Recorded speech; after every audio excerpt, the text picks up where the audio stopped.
Якутия – образ будущего. Под таким названием в Якутии появился новый интернет-портал, презентация которого состоялась сегодня в медиацентре. Это информационно-аналитический интернет-портал, являющийся дискуссионной площадкой для обсуждения путей и сценариев инновационного развития республики, как составной части ускоренного развития Дальневосточного федерального округа России.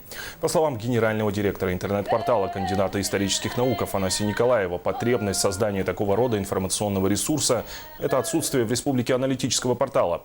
В редакции работает 6 человек. Здесь большое внимание будет уделяться работе с районами и другими регионами России. Портал уже презентовали в Чурапчинском, Мегино-Кангаласском и Усть-Алданском улусах. В ближайшем будущем планируют презентовать в Алтайском крае, Новосибирске, Москве и Санкт-Петербурге.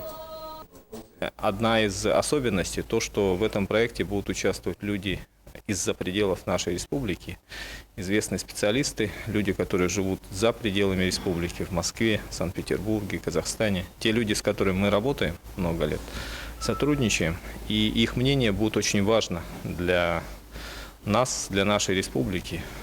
Такой своеобразный взгляд со стороны.